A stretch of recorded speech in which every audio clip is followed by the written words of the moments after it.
Welcome in, everyone. I hope you guys are doing great wherever you're watching from today. We have a very important topic to discuss, and that is the belief and possibility that Israel and Iran will return to combat operations against each other as soon as the coming weeks, coming months. There is now serious speculation that the war between the two of them, known as the 12-day war, might not actually be over, and this entire thing might be getting ready to kick off yet again. And on top of that, we have a very mysterious fire in Iran that we're going to discuss. We don't really know what happened, but there's been a lot of mysterious fires, explosions, things going off in Iran since the war came to an end. I don't want to say officially came to an end because it's not officially over if both sides are getting ready to sharpen their tools and get back at it. Before we get into all of that and much more, please make sure to like and subscribe. Totally free, costs you guys absolutely nothing, and is a huge boost to the channel. Comment with your thoughts below what you think. I love seeing all your comments. I try to respond to as many as I can. Hit that bell above, all notifications turned on. You won't miss a single thing. And then right here on the bottom of the screen, Instagram, David_Hookstead, XDHookstead. That's where you can follow me. I share a lot of fun stuff there as well. So now let's get into it. As we all know, Israel and Iran got into a massive 12-day conflict that was essentially an air war by both sides. Israel carried out airstrikes with fighter jets, hitting multiple different Iranian targets to set back the country's nuke program. The United States then came in, hit 3 facilities, those being Isfahan, Natanz, Fordo being the one deep underground that they used, the GBU-57, 30,000-pound bunker busters to hit. 12 hit Fordo, 2 bunker busters hit Natanz, and then about 30 cruise missiles hit Isfahan. Then the dust kind of settled. Everyone came to a stop, if you will. Trump said it was over. The Israelis said it was over. The Iranians said it was over. But there's been this underlying belief that it's not really as over as people think it is, and that this is just one incident away from being full-blown war again. Of course, Iran's actions were to launch and lob ballistic missiles at Israel. They did cause some significant damage, but many of the missiles were also shot down by the U.S. and Israel. So let me go ahead and put this up on the screen. This comes from Trita Parsi. It was published on foreignpolicy.com. Yeah, foreignpolicy.com. Headline: The next Israel-Iran war is coming. Both countries' strategic calculuses suggest it will be even more violent.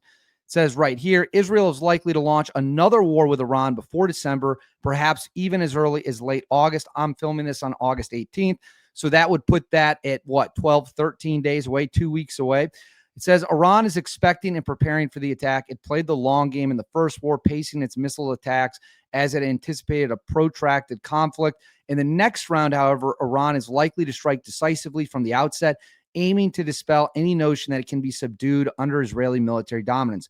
As a result, the coming war will likely be far bloodier than the first if U.S. President Donald Trump caves to Israeli pressure again and joins the fight. The United States could see a full-blown war with Iran that would make Iraq look easy by comparison. Say whatever you want about Trita Parsi. I know people have varying opinions on him, but he is right when he says a full-blown war with Iran would be significantly worse than what we saw with Iraq. Iran has large ballistic missile stockpiles. They are geographically a very different country, which would make the fighting much more difficult. So whether or not he's right about everything else, time will tell. We don't know. He is right about that. As a result, I'm sorry, just read that. Israel's June war was never solely about Iran's nuclear program. Rather, it was about shifting the balance of power in the Middle East, with Iranian nuclear capabilities being an important but not decisive factor. For more than 2 decades, Israel has pushed the United States to take military action against Iran to weaken it and restore a favorable regional balance, one that Israel cannot achieve on its own.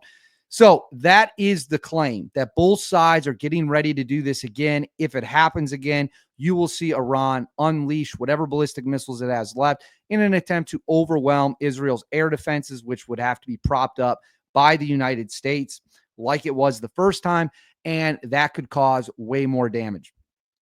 But it's not just the Trita Parsi talking about. Let me throw this up on the screen.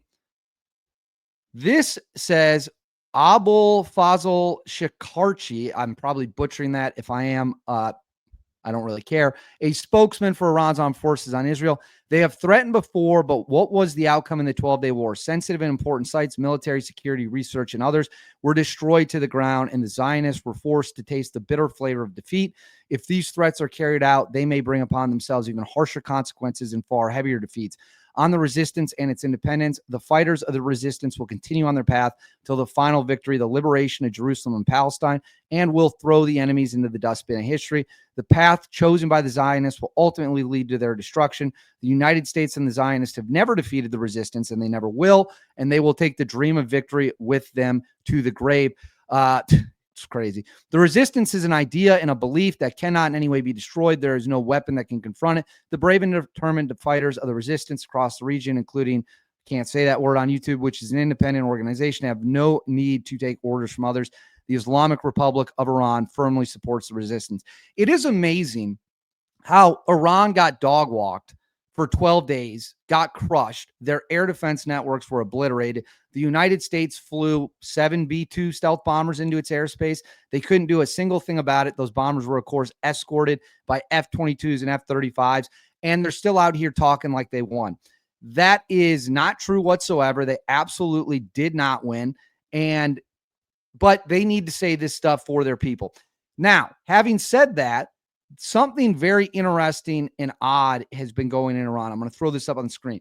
Ever since the war came to an end, we have seen all this strange unfolding of events. We've seen fires, explosions, all this stuff. And this one popped up over the weekend. It says major oil depot is in fire. I think it said to say on fire in Tehran. Dozens of suspicious fires and explosions have been registered in Iran since the end of the 12-day war between Israel and the Islamic regime. So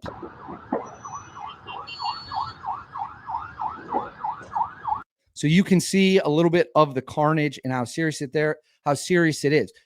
Here's the thing. I find it very hard to believe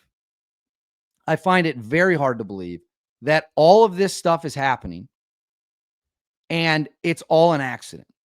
We have all these fires, all these explosions. It certainly feels like sabotage.